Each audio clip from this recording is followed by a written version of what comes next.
Hey guys, it's Grace. So the two infographics that I chose were based off of global warming. Global warming has been a huge issue within the United States and just all around the world in general. And since there's so many concerning factors to global warming, in my opinion, the best way for individuals and people around the world to find out and get more information about global warming is by infographics. Infographics are a graphic visual representation of information, data, or knowledge that intend to present information quickly and clearly. An infographic should be short, straight to the point, have the right amount of information, a good color scheme, and good pictures that draw individuals in. So let's take a look at infographic number 1. The first infographic on the left is about carbon dioxide and fossil fuels that are affecting the environment. It lists what the main effects of carbon dioxide and fossil fuels are and how those effects are going to hurt our environment, now and in the future. This infographic does a really good job at placement and how spread out everything is. The font size is good and it's also very easy to read. The pictures that the infographic has are also great, and they draw individuals in because of how clear and neat the pictures are.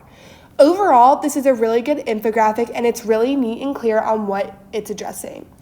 The one thing that I would change with this infographic is the size. In my opinion, I think that this infographic is a little too big in size and that it should probably be a little bit smaller, preferably the size of the infographic to the right. So now let's take a look at infographic number 2. The second infographic is also about climate change, but mainly focuses on the indicators of our warming world. The infographic does a good job at getting straight to the point of the topic with the 10 indicators of a warming world. It shows individuals what is rising and what is lowering. The colors that are used in the infographic are also good, and I also think it's a good color scheme. However, I think that this infographic needs to improve on a lot of things. It's not very clear on what the topic is talking about, and there's no flow within the infographic. I can't really tell where it starts and where it ends. Personally, I also like a little more information on my infographics as well. Now let's take a look at my infographic. The infographic that I created also focuses on not only climate change, but also the top 5 factors that cause global warming. When creating my infographic, I wanted to change multiple things.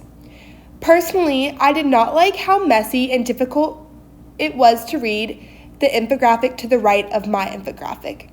Personally, I feel like there are too many topics on the infographic and not enough backup information to support those topics. So, I decided to choose 5 topics instead of having multiple.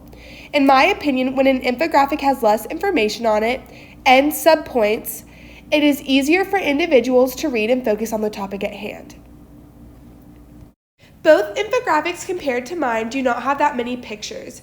The left infographic has more than the right compared to mine. However, for my infographic, I decided to include 5 pictures for each topic so that way individuals can really get to see the impact that each factor has. The infographic to the left decided to share its information in paragraph form. Personally, due to the font size, I think it's a little harder for individuals to read. So, for my infographic, I decided to make the font a little bit bigger and add bullet points instead. My thinking process. So for my creative thinking, this was mainly just picking out the colors on the pictures for my infographic, as well as where each picture should be placed, and also deciding the template and the color scheme.